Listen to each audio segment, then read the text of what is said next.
direction du Front populaire ivoirien. Je veux parler des membres du secrétariat exécutif, du secrétariat général, du comité central, du comité de contrôle. Camarades membres du comité de contrôle, camarades secrétaires généraux du FPI, secrétaires nationaux de la GFPI, de l'OFPI, de la CUF et de la CFPI, mesdames et messieurs les représentants des partis politiques frères, chers amis, chers camarades militants, nous sommes réunis ce jour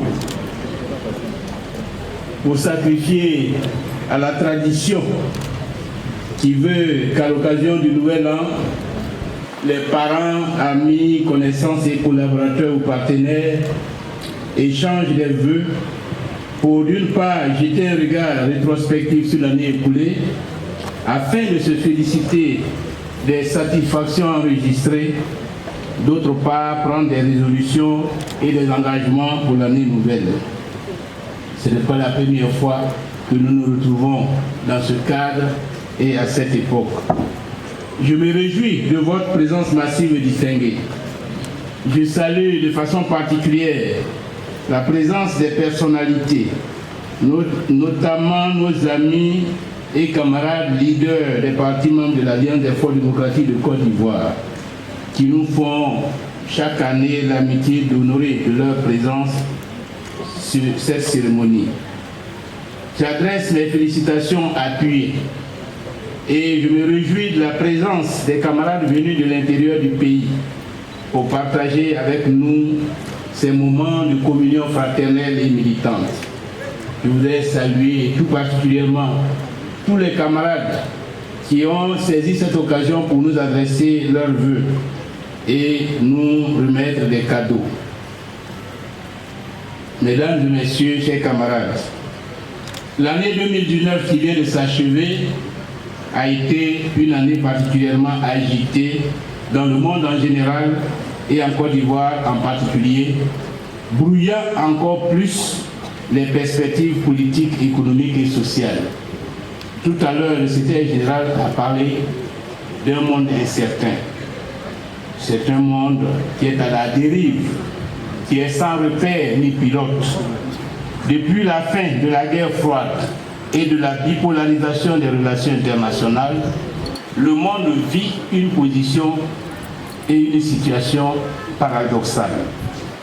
La globalisation des menaces, des défis et des enjeux s'accentue, en même temps que la désintégration et l'éparpillement des forces de la puissance et des réponses.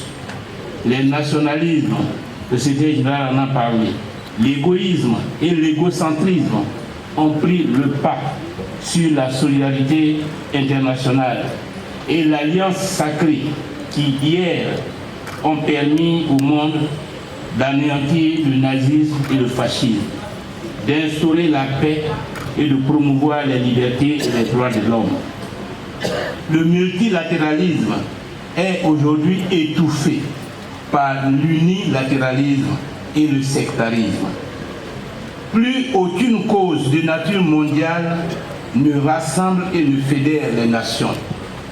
Dans ces conditions, comment maîtriser et éteindre les foyers de tension et les conflits de toute nature qui se multiplient et qui se développent dans le monde?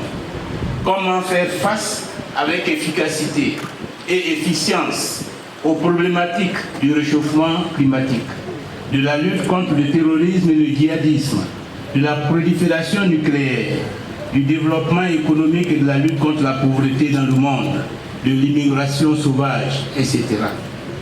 Pour l'Afrique, la désintégration du monde et l'éparpillement de la puissance sont à la fois une opportunité et un handicap.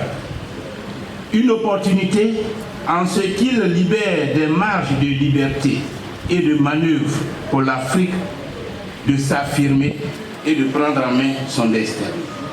Comme vous le savez certainement, les bouleversements du monde ont toujours été des opportunités d'émancipation pour l'Afrique.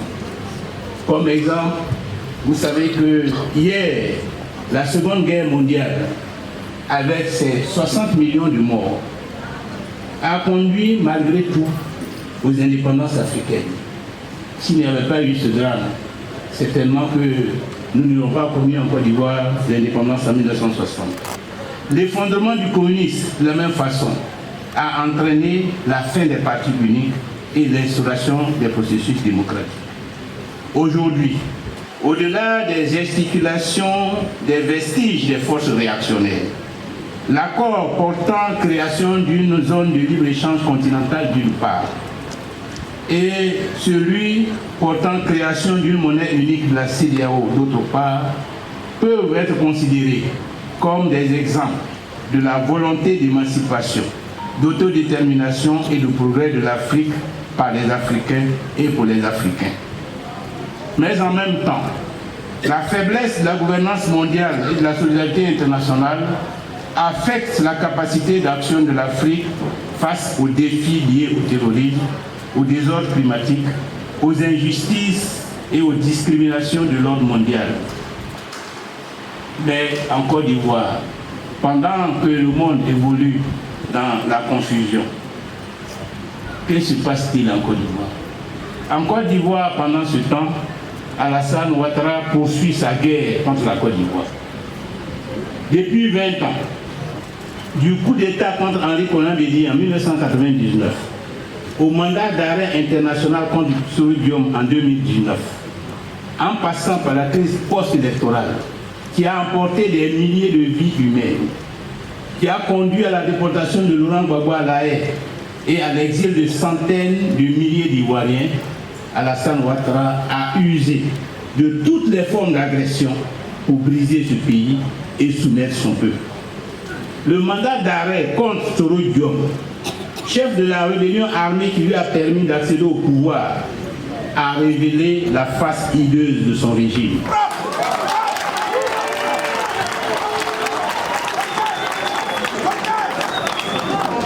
La face de son régime, un monstre qui dévore ses propres enfants et conduit le pays dans l'abîme. Nous ne devons pas le laisser faire et nous n'allons pas le laisser faire. Les Ivoiriens sont fatigués, les fonctionnaires sont fatigués, les étudiants, les enseignants, les travailleurs sont fatigués, les opérateurs économiques sont fatigués, les jeunes sont désespérés. Paix à l'âme de Laurent Barthélemy Anin Dibayi, mort dans le train d'atterrissage d'un avion en tentant de fuir ce pays qu'Alassane Ouattara a transformé en camp de concentration. Halte à ces arrestations abusives, à ces violations quotidiennes, systématiques et scandaleuses des droits de l'homme. Un seul homme ne peut pas prendre en otage tout un pays, changer les lois comme il veut, piétiner les institutions comme bon lui semble et régner tyranniquement sur tout un peuple. Halte à la dictature. Vive la liberté. La liberté à Laurent Gbagbo et Charles Blé Goudé. Acquitté par la CPI et que l'on maintient malgré tout injustement et abusivement en liberté conditionnelle qui n'est qu'une détention aménagée. Honte à Alassane Ouattara et à son gouvernement qui ose écrire à la CPI pour empêcher Laurent Gbagbo et Charles Blé Goudé de rentrer dans leur propre pays. Allons à la paix.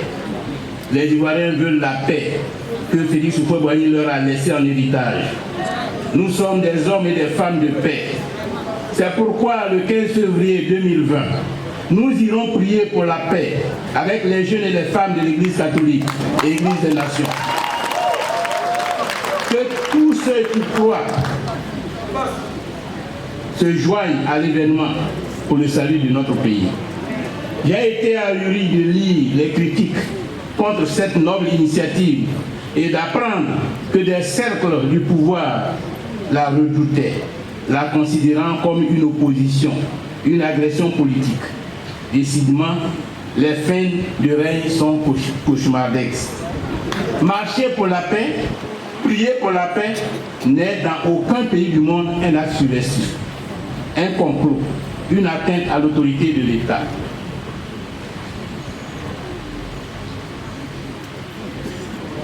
Au demeurant, nous savons que comment peut-on s'interroger au demeurant sur le rapport de l'Église et des religions en général à la politique. Certains vont dire les évêques font de la politique. Ils prennent la direction de l'opposition. C'est leur rôle de faire la politique. Parce qu'à moins d'être ignorant des choses, ou du monde, ou d'être de mauvaise foi, l'on devrait savoir que l'Église et les religions sont inséparables de la vie des hommes, donc de la politique. Est-ce que nous ne sommes pas des créatures de Dieu? Comment donc ce que Dieu a institué pour nous guider et nous faire connaître ses commandements peut-il se désintéresser du sort de ce peuple? S'il se désintéresse de nous, que répondront-ils demain quand Dieu interrogera chacun d'eux?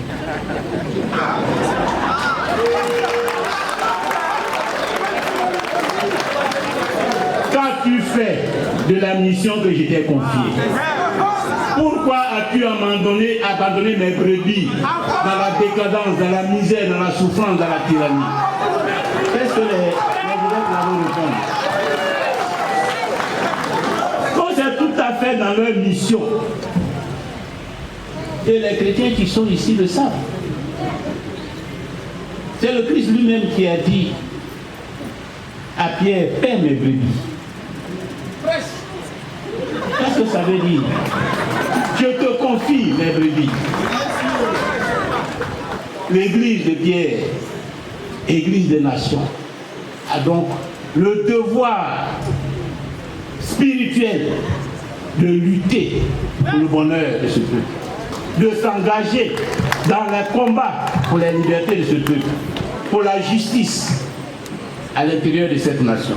Et c'est pourquoi, tout à fait logiquement, l'Église s'engage, parce que c'est dans sa mission de nous défendre. C'est dans sa mission de prendre sa part dans le combat du peuple. L'Église n'est pas là uniquement pour prêcher de façon transcendantale, sans aucun rapport avec la réalité de notre vie quotidienne. Sinon, pourquoi s'adresserait-il à nous? C'est à nous que l'Église s'adresse. C'est à nous que l'Église parle. Donc c'est de notre situation, de notre sort qu'il s'agit de lutter et de changer. C'est pourquoi nous considérons que ceux qui tiennent ces discours sont certainement des hommes qui n'aiment pas la paix, qui ne veulent pas de la paix, mais ce peuple est un peuple de paix et nous allons nous battre aux côtés de toutes les institutions qui travaillent selon leur méthode de travail et pour, en ce qui concerne l'Église, par la prière, afin que la paix règne dans ce pays. Parce que la guerre, l'instabilité, la misère ne sont pas des fatalités. Elles sont toujours le prix de nos errements, de nos méchancetés, de nos vanités, de nos ambitions démesurées, de notre mépris pour l'autre, de l'absence d'amour pour le pays, de l'absence d'amour tout court. Ne continuons pas à faire de ce beau pays une boîte noire de frustration et de ressentiment, un gisement de colère et de révolte. Le peuple ivoirien a droit à la paix, à la sécurité, à la tranquillité, à la prospérité, au bonheur. Le chantier du redressement national exige l'implication de tous, dans notre diversité, mais dans notre attachement à la patrie commune. C'est le sens de notre appel constant au dialogue politique et de notre attachement à une réconciliation nationale authentique à travers les États généraux de la République. C'est à cela que nous invitent avec insistance nos guides religieux depuis plusieurs années et les évêques catholiques de Côte d'Ivoire récemment à Korobo. Ils nous ont parlé de la réconciliation nationale, et à travers elle la libération des prisonniers politiques. Ils nous ont parlé de la concertation et du consensus. Ils nous ont parlé de l'indépendance totale de la CEI. Ils nous ont parlé d'élections présidentielles ouvertes et inclusives. C'est le programme dans lequel nous sommes engagés depuis plusieurs années. Et je voudrais ici solennellement dire que nous adhérons totalement à ce programme, à cette vision, et que nous ferons tout en cette année 2020 afin que la concertation nationale, le dialogue politique conduise à une CEI crédible, transparente, qui inspire confiance à tous et à des élections présidentielles ouvertes et inclusives. Chers camarades, voilà le chantier que nous allons réaliser cette année. Tous nos efforts seront concentrés sur les élections de 2020 et sur tout ce qui doit être fait pour que ces élections soient véritablement transparentes. Nous avons déjà marqué notre objection à cette CEI dominée dans les commissions locales pratiquement à 100% par des militants du RHDP. J'ai dit au sortir de la dernière rencontre qu'en définitive, le RHDP a transformé la CEI en une structure spécialisée de son parti. Nous n'irons pas aux élections avec une structure spécialisée du RHDP qui organise les élections. Donc la CEI doit être réformée.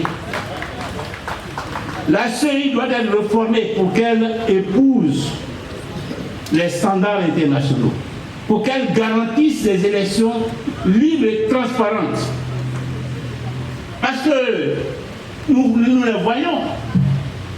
Lorsqu'on voit combien de fois il s'acharne contre Soro Diom, parce que sa candidature va leur faire perdre des voix au Nord, comment penser qu'ils ne mettront pas tout en œuvre pour utiliser toutes les institutions chargées des élections pour frauder en 2020? Donc, où les élections sont faites de façon transparente, avec une CEI qui inspire confiance à tous, où nous serons tous dans la rue ou en prison pour que Alassane Ouattara installe Amadou Bon comme président de la République.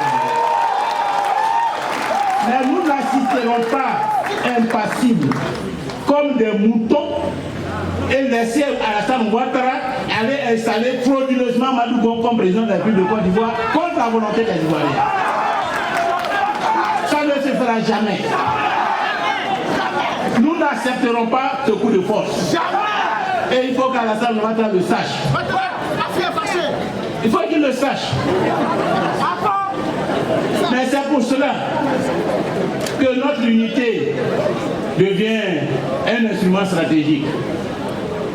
Et comme Dieu a prévu que les choses ne se passeront pas comme Ouattara le veut, il a ouvert les portes pour l'unité du FPI. Il a fait tomber les murs de Jéricho. Il a fait tomber le mur qui sépare le nord du sud. Comme hier, il a fait tomber le mur qui sépare l'est de la RDC, de la RDA, de l'ouest. La chute du mur, c'est ouvre une nouvelle ère. La chute du mur ouvre une ère de réconciliation. Et je voudrais vous dire que tout est accompli. Tout est accompli à travers cette rencontre historique du 3 janvier 2020. Tout est accompli.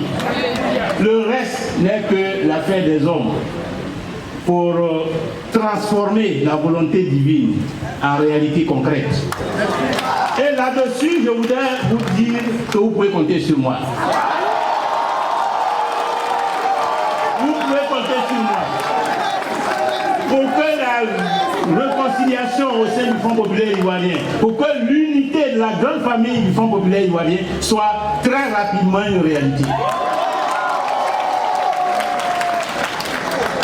À travers cette rencontre, je peux dire que Dieu et Gbagbo m'ont mis en mission. Gbagbo m'a mis en mission de réconcilier son peuple. et je ne faillirai pas à cette mission. Et je mettrai tout en œuvre pour qu'elle soit une réalité. C'est pourquoi je voudrais dès maintenant demander à vous tous et vous toutes qui m'avez fait confiance dès le départ, alors qu'aucun signe ne pouvait indiquer que cette bataille pouvait se terminer par un résultat positif. Je ne parle pas d'une victoire, mais par un résultat positif. Que vous avez eu la foi en ce que je faisais, je voudrais vous dire de continuer à avoir foi dans le combat que vous avez engagé. Car tout ce qui est fait dans l'intérêt du peuple, tout ce qui est fait dans l'intérêt des hommes et des femmes, Dieu le bénit toujours. Dieu l'exauce toujours. Et Dieu l'accomplit toujours. C'est pourquoi personnellement je n'ai jamais douté. Parce que je sais que le combat que je le menais dans l'intérêt du Front populaire ivoirien et dans l'intérêt de la Côte d'Ivoire. Dieu ne pouvait pas nous abandonner. Dieu ne pouvait pas abandonner le peuple de Côte d'Ivoire. Et Dieu est en train d'accomplir ce qu'il a décidé de faire. Le changement. Mettre fin à la dictature d'Alassane Ouattara. Libérer ce peuple afin qu'il puisse emprunter la voie de la terre promise. Comptez sur nous. Soyez ouverts. Soyez patients. Soyez tolérants. Parce que ce sont ces valeurs qui sont au centre de la réconciliation. Mais je voudrais, à l'endroit de nos camarades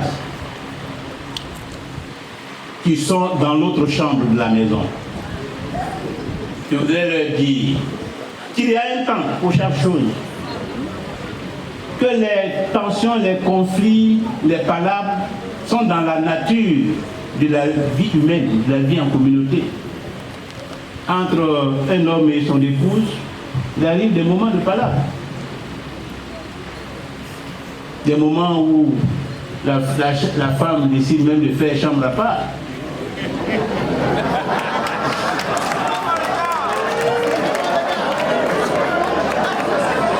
Donc, suivez vos regards.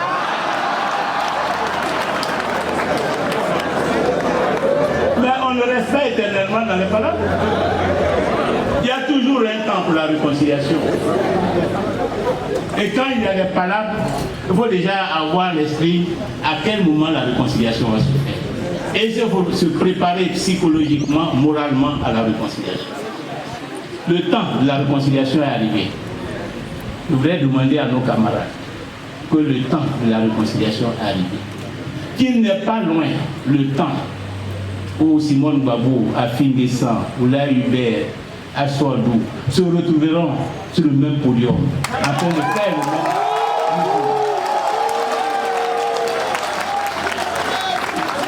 Il n'est pas loin le temps où Sangaré, Isiaka et tous nos camarades, membres de la direction, seront dans des délégations communes avec Kone Boubacar, Etienne Amouakon, etc., parcourant la Côte d'Ivoire pour porter le message de réconciliation de la Côte d'Ivoire. Ce temps n'est plus loin. Et ce temps, nous devons le travailler, nous devons le préparer. Parce que c'est ce temps que la Côte d'Ivoire attend de nous. C'est cela que les Ivoiriens attendent de nous. Nous avons fait le serment de servir la Côte d'Ivoire. Nous nous sommes engagés dans des conditions difficiles, dans la clandestinité, dans l'opposition, dans l'intérêt de la Côte d'Ivoire. Aujourd'hui, la Côte d'Ivoire attend de nous ce sursaut, attend de nous cette capacité d'élévation pour tourner la page de la division, pour aller à la rencontre de ses aspirations et pour mettre fin au drame qu'il vit. C'est de cela qu'il s'agit. Il ne s'agit pas de nos questions d'amour propre. Il ne s'agit pas de nos ressentiments personnels, de nos frustrations personnelles. La Côte d'Ivoire est au-dessus de cela. La Côte d'Ivoire mérite que nous fassions un sacrifice pour cela. Et c'est ce sacrifice-là que nous attendons des uns et des autres. Moi, je suis prêt, j'ai été toujours engagé dans le sacrifice pour la Côte d'Ivoire. Ce n'est pas nouveau. Depuis que je suis entré en politique, depuis la crise de 2002, vous savez tous quelle a été ma posture, quelle a été ma démarche, quels ont été mes intérêts stratégiques. La Côte d'Ivoire, notre pays. La Côte d'Ivoire, notre pays, a besoin du Fonds populaire ivoirien. Parce que face au drame qu'il vit, lorsqu'elle regarde à gauche et à droite, quelle est la force politique qui peut la sortir de ce trou? C'est le pays mobilisé avec toutes les forces politiques qui n'adhèrent pas à cette politique de Alassane Ouattara. Si nous sommes conscients de cette réalité, de cette exigence, pourquoi nous allons traîner sur la voie de la réconciliation? Pourquoi nous allons mettre des obstacles qui n'en valent pas la peine sur la voie de la réconciliation et de l'unité du parti? Le faire, est-ce montrer un amour pour le pays? C'est pourquoi je suis persuadé que personne, ni ici, ni là-bas, ne sera en reste dans le processus de réconciliation, ne restera au bord du chemin dans le processus de réconciliation. Et c'est cela qui me rassure que 2020 est notre année. Qu'en 2020, comme dit quelqu'un, Tchoko Tchoko, on va gagner. On va gagner. Ma conviction est plus forte. Depuis le 3 janvier 2020, j'ai eu la conviction. Dieu m'a dit qu'on va gagner 2020.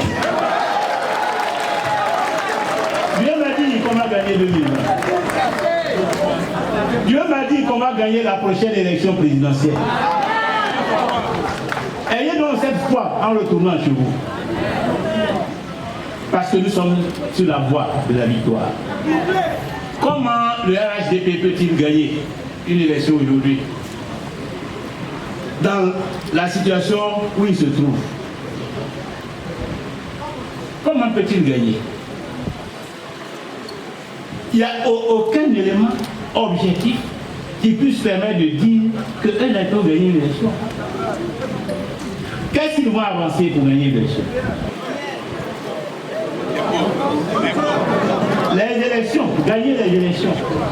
Utiliser la violence, oui, ils peuvent l'utiliser. Mais quand on rentre dans la violence, on ne sait pas qui va rester debout quand la poussière va s'affaisser. C'est facile de déclencher des actes de violence. Mais celui qui prend le risque doit le prendre en conséquence, en considération de cause. Parce qu'il n'est pas sûr que toute violence conduit forcément au résultat qu'on attend. C'est pourquoi je vous demande de ne pas douter et de continuer le travail.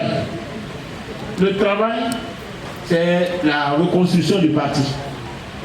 C'est l'achèvement de l'opération Drama. Le travail, c'est l'unité du parti.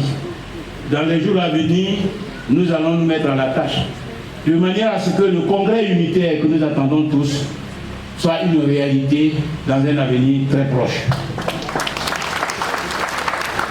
Le travail, c'est aussi tout ce que la direction du parti va faire pour faire en sorte que les moyens nécessaires à la campagne électorale soient réunis d'ici octobre 2020.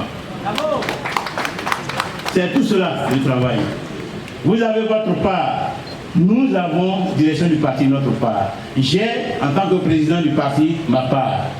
Et sachez que je suis déjà au travail. Je vous demande donc de vous mettre au travail. Je vous demande de vous mettre au travail et de transmettre à tous nos camarades qui sont restés dans nos quartiers, dans nos communes, dans les villages à l'intérieur du pays, que la Côte d'Ivoire est en marche vers le changement. Que le Fonds populaire ivoirien est debout et que demain, unifié, réconcilié, il sera une force incontournable, une force imbattable pour la victoire en 2020 et pour la libération totale de notre pays, la Côte d'Ivoire. Je vous remercie.